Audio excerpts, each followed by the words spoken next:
Hello my dears, this is Sarah from SheHoldsDearly.com, and today is the first Saturday of the month, so we're talking about thrifted finds.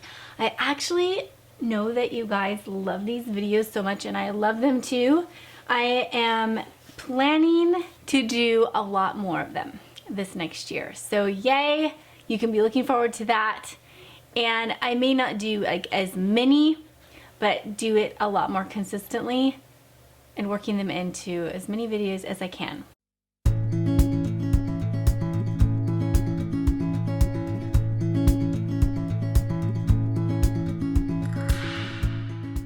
First off, I have this really cute shelf. I found this at a garage sale. I believe it was from Michael's originally, but I paid $3 for it.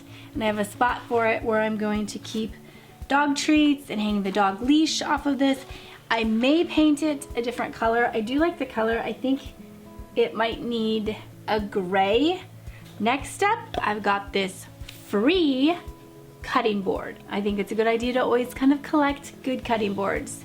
So last year I set up a breakfast area for my family, and I believe it was January of 2021. So I'm going to refresh that area, and you'll be seeing this in that part. All right, I found this silver bowl. It is tarnished. I'm gonna polish it up. I'll show you how I like to do that. And I will probably add this into the little breakfast area. I think I paid like $12 for this, which is a little high. I got it at an antique store in Snohomish when we did our behind the scenes meetup there. But he gave me so many other free things that I let him charge me a little more than I normally would pay for something like this. Also on that trip, I found these, I don't know what you call them. I'm calling them embossed chargers, and they have a little D-ring there to hang on the wall, so apparently they are decorations. I am thinking of trying to just paint them white and distress them a little bit and see how they look. I really love the horses on them, and it's very English looking and farmhouse looking. Okay, next up, a lamp that I bought on that trip, and I paid $40 for this. Again, this was a little bit higher than I normally would, but I like the detailing on the bottom. It probably needs a new shade. It's looking a little ratty. And then I still don't know what I think about these little spiky things. I feel like I'm looking at like Batman or something when I see this. So you can tell me that too in the comments below, what you think of my Batman lamp.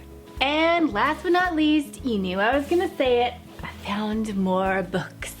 Linen colored vintage books. This one was 50 cents at a garage sale. And then these were kind of fun. They're dictionaries. And I knew in my head what I wanted to pay, but I also had this crock picked out. And so the guy I was dealing with at the garage sale, you could tell he like really enjoyed his day, and he was a wheeler and dealer kind of guy, and he was always like haggling, which I kind of liked. So I went up and I said, I would like to get this crock for $8. And I didn't tell him about these. He goes, oh no, I really wanted to get 10 for that. And I'm sure he really wanted the $2 extra. So I said, well, how about I add in these dictionaries and give you 10? And he goes, okay. That was my plan all along, was to get $10 for all of it. So that's a trick you can do, is know in your head the dollar amount you want for something when you're out garage selling. Offer lower, then add in the other parts and act like you're meeting him in the middle, and really it's what you were gonna do all along. So there you go, some haggling tips. All right, I'm gonna go downstairs and I'm going to get going on the styling.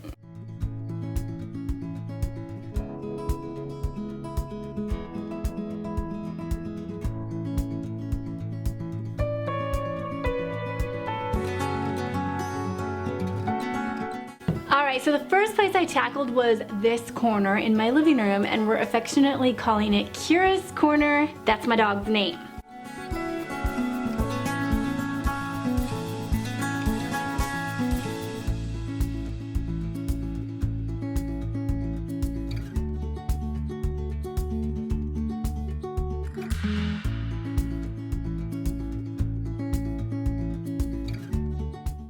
So this shelf I hung on the wall to be the same height as the picture on the other side of the door. You want to try to be consistent when you're looking at a full wall. And then I found this little frame and I printed off a picture of her and added it in. This is gonna be her treat jar. So I need to fill it up higher than that, but this will be full of her treats. And then I have this little vintage brush. So everything has this subtle dog theme going on, but it's still very feminine and very beautiful. And then I found this leather leash on Etsy, which I will link for you. I love it. And then this is an old picture that was in our family. And I love the colors and how it's bringing out all the dark browns that are in the rest of the room. The bed is darling. I made a cute cover for the actual cushion portion and I have a tutorial on that. I do find that for this size of a dog that the bed is a little bit small and it's bothering me, and I hear from viewers that my bed is too small. She does use it and she seems to like it, but I would like it to be like 8 inches wider, front and back. So if you have a source, I would be much obliged if you would share that with me. I would buy her a larger bed if I could find one that I liked well enough. Okay, then I moved into the kitchen to sort of our breakfast corner, and you'll see me doing that a lot where I will have corners with kind of a theme going on. So I painted those embossed platters. That's what we're gonna call them, embossed platters. I painted them, and first I just had some white chalk paint from Rust-Oleum that I put on there, but it was too stark.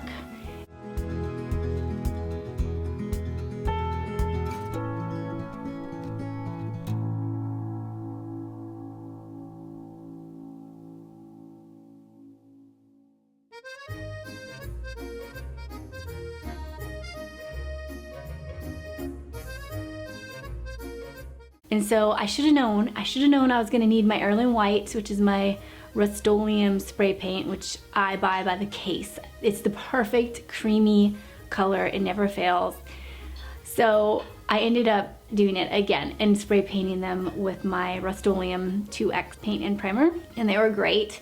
I did hang them on the back door that leads out like into our chicken yard in our kitchen, and I think it would be cuter on a wall or a door that had color. I almost painted the door. And then I felt like adding a ribbon on the top of the top one gave it a little bit more dimension and softness. Okay, so then adjacent wall, I have a picture of some family photos that we hung up there. I found this calendar at HomeGoods and I thought it was appropriate for the new year.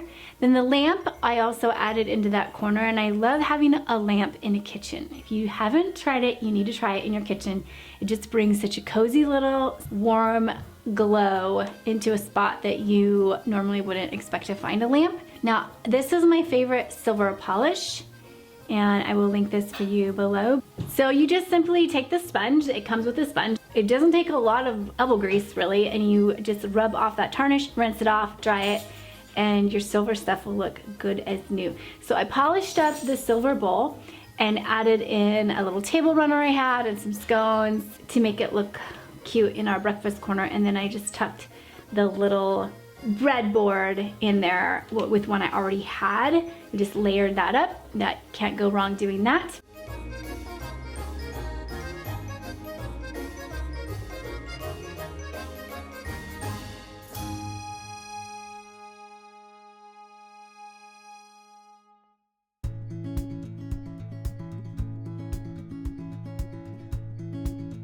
And then last but not least, I went ahead and looked at the other corner, opposite of Kira's corner. We have a bookshelf in there.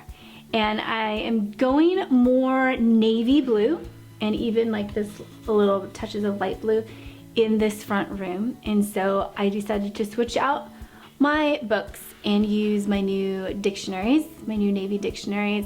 And then I had this thrifted globe from last year that I felt like looked good mimicking the blue. So, and that's a tip that I share often. Anytime you're trying to incorporate a new color, it needs to show up at least 3 times in the room before the eye believes that it has been intentionally designed that way. So it can be any color. It could be pea green or hot pink. As long as you're using it in 3 places, it looks like it was designed. And I especially love to use different heights and different planes, so maybe on the wall and then in the rug, something like that. So there you go, there's some design advice, and I showed you what I thrifted and styled in my home recently. Next week we will be talking about how to make your cleaning supplies all look beautiful and actually part of decorations, like hanging in your kitchens, and how to enjoy cleaning a little bit more. I thought that would fit with this time of year. So if you would like more decorating advice and more one-on-one interaction with me, I do have a design group. It's called Behind the Scenes. I will put a link in the description below, and there's a wait list. We open in March, and I would love to have you. All right, if you're new here, please consider hitting that subscribe button so I can send you more videos on how to make interior design easy. All right, take care. I'll talk to you soon.